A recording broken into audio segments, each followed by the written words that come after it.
T20 Kannada ವಾಹಿನಿಗೆ ಸ್ವಾಗತ. ಮಗಳು ಚೆನ್ನಾಗಿರ್ಲಿ ಅಂತ ಸಮ್ಮತಿಗೆ ಕೊಟ್ಟು ಪೋಷಕರು ಮದುವೆ ಮಾಡಿಸಿದ್ರು. ಆದ್ರೆ ಮದುವೆ ಆಗಿ 3 ತಿಂಗಳಿಗೆ ಇಬ್ಬರ ನಡುವೆ ಮನಸ್ತಾಪ ಶುರುವಾಗಿತ್ತು.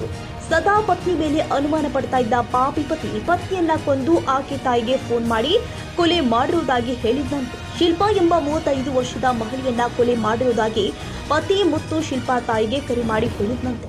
2010ರಲ್ಲಿ ವಿವಾಹವಾಗಿದ್ದ ಶಿಲ್ಪಾ ಮತ್ತು ಮುತ್ತು ಸದ್ದುಗುಂಟೆಪಾಳ್ಯದ ನಾರಾಯಣಪ್ಪ ಗಾರ್ಡನ್ನಲ್ಲಿ ಮನೆ ಮಾಡಿಕೊಂಡು ವಾಸವಾಗಿದ್ರು. ಪತಿ ಮುತ್ತು ಸೆಂಟ್ ಜಾನ್ಸ್ ಆಸ್ಪತ್ರೆಯಲ್ಲಿ ಸೆಕ್ಯೂರಿಟಿ ಗಾರ್ಡ್ ಆಗಿ ಕೆಲಸ ಮಾಡ್ತಾ ಇದ್ರೆ, ಪತ್ನಿ ಶಿಲ್ಪಾ ಶಿವಾಜಿನಗರದ ಶಿಫಾ ಆಸ್ಪತ್ರೆಯಲ್ಲಿ ಸ್ಟಾಫ್ ಆಗಿ ಕೆಲಸ ಮಾಡ್ತಾ ಇದ್ಲು. ಮುತ್ತು ಮನೆಯನ್ನ ಸರಿಯಾಗಿ ನೋಡಿಕೊಳ್ತಾ ಇರಲಿಲ್ವಂತೆ. ಮಗುವನ್ನ ನೋಡಿಕೊಳ್ಳದ ಕಾರಣ ಶಿಲ್ಪಾ ಕುಟುಂಬಸ್ಥರೇ ಮಗುವನ್ನ ನೋಡಿಕೊಳ್ತಾ ಇದ್ರು. ಸಾಲದಕ್ಕೆ ಪತ್ನಿ ಮೇಲೆ ಸದಾ ಅನುಮಾನ ಪಡ್ತಾ ಇದ್ದ. ಇದು ಜಗಳಕ್ಕೆ ಕಾರಣವಾಗಿ ತನ್ನ ಪತ್ನಿಯನ್ನೇ ಹೊಡೆದು ಕೊಂದಿದ್ದಾನೆ. ಅಷ್ಟಕ್ಕೂ ಮೊನ್ನೆ ಸಂಜೆ 3:30 ಸುಮಾರಿಗೆ ಶಿಲ್ಪಾ ತಾಯಿಗೆ ಕರೆ ಮಾಡಿದ ಮುತ್ತು, ಮನೆಯಲ್ಲಿ ಜಗಳವಾಯಿತು, ನಿಮ್ಮ ಮಗಳನ್ನ ಕೊಂದು ಹಾಕಿದ್ದೀನಿ ಅಂತ ಹೇಳಿದ್ದಂತೆ. ಅಲ್ಲದೆ ಮನೆ ಮಾಲೀಕನಿಗೂ ಠಾಣೆಗೆ ಶರಣಾಗಲು ಹೋಗುತ್ತಿದ್ದೀನಿ ಎಂದಿದ್ದಂತೆ. ಗಾಬರಿಗೊಂಡು ಸ್ಥಳಕ್ಕೆ ಬಂದು ನೋಡಿದ ಕುಟುಂಬಸ್ಥರಿಗೆ ಶಾಕ್ ಆದಿತ್ತು. ಯಾಕಂದ್ರೆ ಮನೆಯಲ್ಲಿ ಶಿಲ್ಪಾ ಶವವಾಗಿ ಬಿದ್ಲು. ಸ್ಥಳಕ್ಕೆ ಬಂದ ಸದ್ಗುಂಟೆ ಠಾಣೆ ಪೊಲೀಸರು ಪರಿಶೀಲನೆ ಮಾಡಿದ್ದಾರೆ. ಬಳಿಕ ಮೃತದೇಹವನ್ನ ಸೆಂಟ್ ಜಾನ್ಸ್ ಆಸ್ಪತ್ರೆಗೆ ರವಾನಿಸಿದ್ದು, ನಿನ್ನೆ ಮರಣೋತ್ತರ ಪರೀಕ್ಷೆ ಬಳಿಕ ಮೃತದೇಹ ಕುಟುಂಬಸ್ಥರಿಗೆ ಹಸ್ತಾಂತರ ಮಾಡಲಾಗಿದೆ. ಈ ವೇಳೆ ಕುಟುಂಬಸ್ಥರ ಆಕ್ರಂದನ ಮುಗಿಲು ಮುಟ್ಟಿತ್ತು. ಸ್ವಂತ ನಮ್ಮ ತಾಯಿಯ ತಮ್ಮನ ಮಗ ಸೋದರ ಮಗನ ಮಗ ಅಂದ್ಬಿಟ್ಟು ಅವ್ರಿಗೆ ಗಂಡ್ಮಕ್ಳು ಇಬ್ಬರು ಹೆಣ್ಮಕ್ಳು ಇರಲಿಲ್ಲ. ಕೊಟ್ಟೆ ಏನೋ ಚೆನ್ನಾಗಿ ನೋಡ್ಕೊತಾರೆ ಮಗಳನ್ನ ಅಂತ.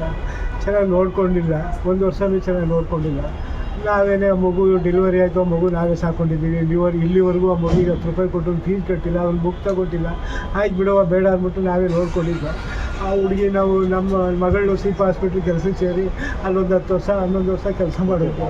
ಅವಳು ಸ್ವಲ್ಪ ಅವಳ ಜೀವನ ಅವಳು ಮಾಡ್ಕೋತಾ ಇದ್ವು. ಒಂದಷ್ಟು ದಿನ ಒಂದು ಮನೆ ಲೀಸ್ಗೆ ಹಾಕ್ಕೊಂಡು 4 ಲಕ್ಷಕ್ಕೆ 4 ಲಕ್ಷಕ್ಕೆ ಲೀಸ್ಗೆ ಹಾಕ್ಕೊಂಡು ನಾನು ಊರಿಗೆ ಹೊಟ್ಟೋಯ್ತೀನಿ ಇರೋದು ಏನ್ಬಿಟ್ಟು ಅದು ಲೀಸ್ನವರು ದುಡ್ಡು ಈಸ್ಕೊಂಡು ಊರಿಗೆ ಹೊಟ್ಟೋದ.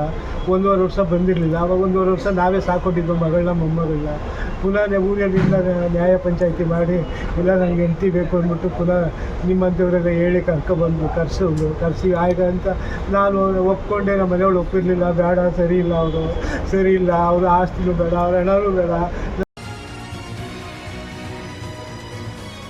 ಕನ್ನಡಿಗರ ಮೆಚ್ಚಿನ ನಿಮ್ಮ ಟಿವಿ20 ಕನ್ನಡ ವಾಹಿನಿ ಇದೀಗ ಟಿವಿಯಲ್ಲಿ ಲಭ್ಯ.